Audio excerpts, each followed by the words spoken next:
So the idea of permanence is never really one that you find in youth work, and it's quite a lovely thing.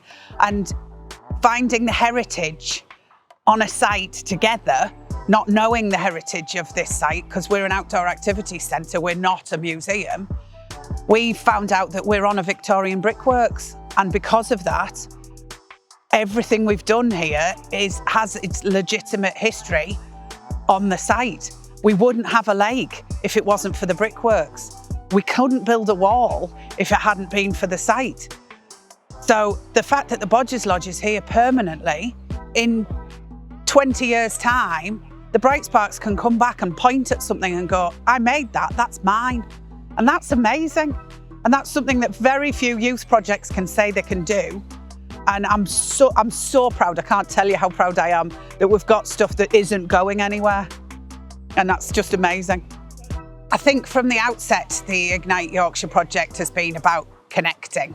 It's about the whole concept of an industrial revolution for the 21st century would suggest that they want hands-on heritage, and that's what we're all about here, and that's what we've been about from day one. We've built the Bodgers Lodge literally from the ground up. Every morsel of it has been made by young people, and it's theirs. It's their history. They get that. They know how stuff works now, and they can take new skills and just experience into their future lives with whatever they're going to do with it.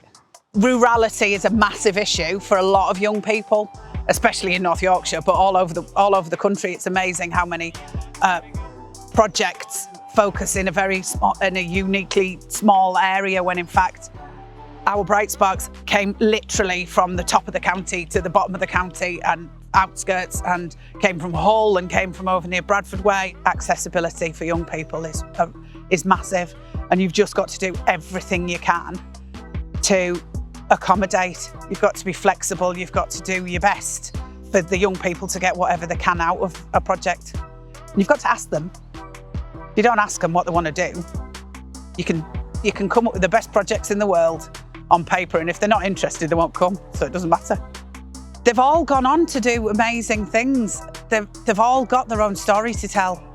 So there's at least 24, if not more, young people over a 3-year period who have really come together. They've created their own community, they've created their own people. They are a bright spark and will continue to be a bright spark. You know, it's not something that they've left.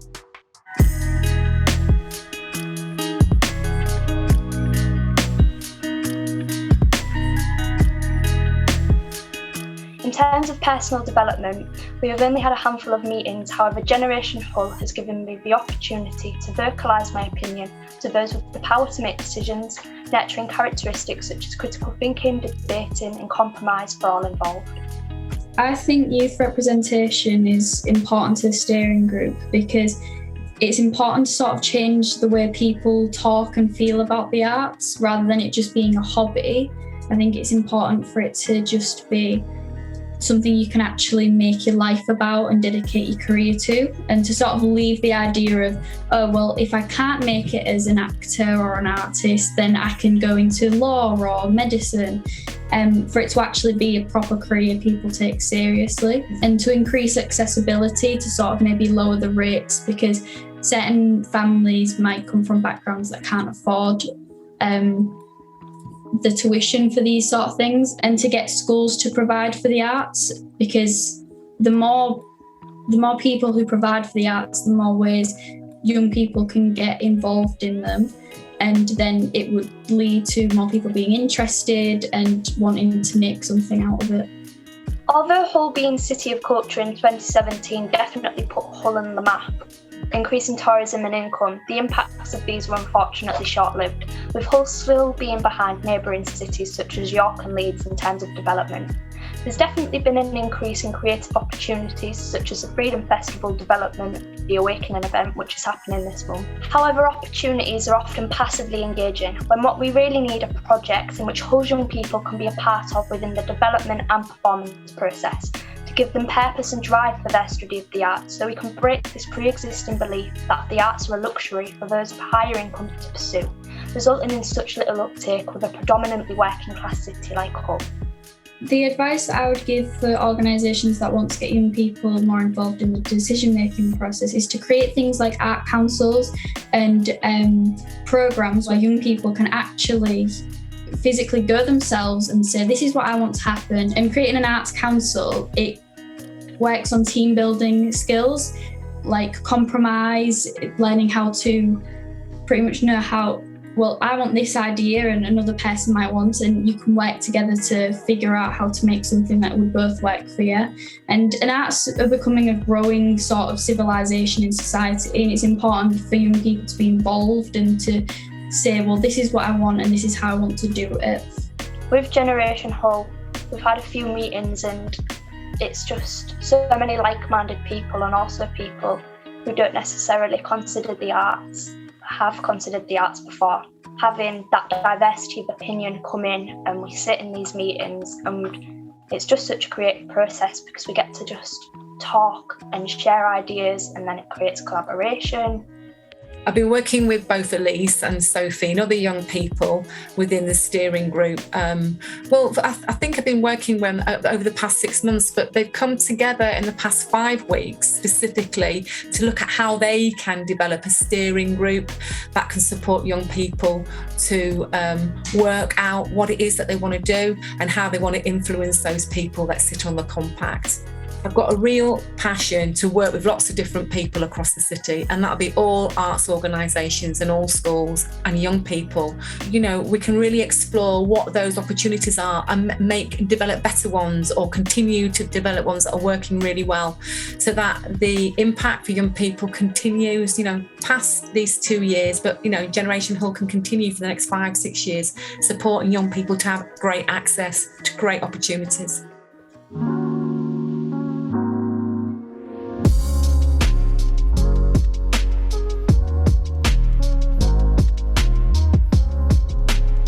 I've always been passionate about the arts, and I wanted to connect with more arts activities and events. So when I was invited to join the WCEP board, I was so excited, and I grabbed that opportunity to continue promoting arts among young people. Being a part of WCEP meant connecting with other young people and sharing and exchanging ideas and knowledge, which was my motivation for joining the board. I love discussing and brainstorming for projects undertaken by the WCEP. I also enjoy co-chairing meetings and attending workshops with other arts groups. My favourite moment was designing the logo for Shout Out for the Arts, and I was so delighted to know that my design was selected and referred to for the final logo.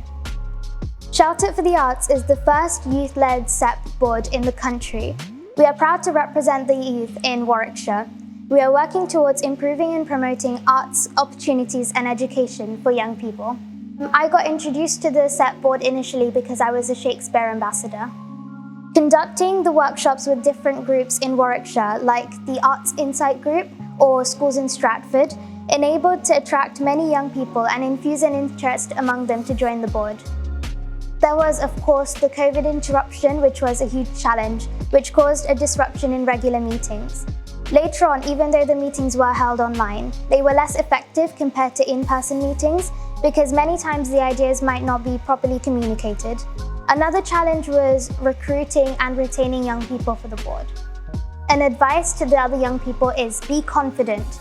Don't be afraid to voice your opinions because your voice matters. It's a great opportunity to network with other young people for the arts. I think the fact that some adults think that only older children are interested in getting involved with the arts is just an assumption caused by the lack of knowledge and communication between adults and children. Even younger children are passionate and interested about getting involved in the arts and culture activities. I joined the board at the age of 10 and I've thoroughly enjoyed working with the WCEP. And it's good to see that more and more younger children are joining the board now. So supporting Warwickshire's LCEP is different, not only because there are young people on the board within the Warwickshire LCEP, but of course it's a rural area. It's a large geographical part of the country which is mainly made up of farmland and rural communities with some small towns. A key passion of the Warwickshire Youth Board is that they are really keen that all the children and young people in Warwickshire have the opportunity to access culture. So they've started to develop a campaign to talk to young people across the whole county about what cultural opportunities they can access, what things they would like to see happening, and what they think could be done about that. It's their intention that all that information then will be fed back to the local councils and district and borough leads, and that they will hopefully take some action to make sure that every child and young person within Warwickshire has the same opportunity to access to cultural activities, whether they live in the south or the north of the local authority.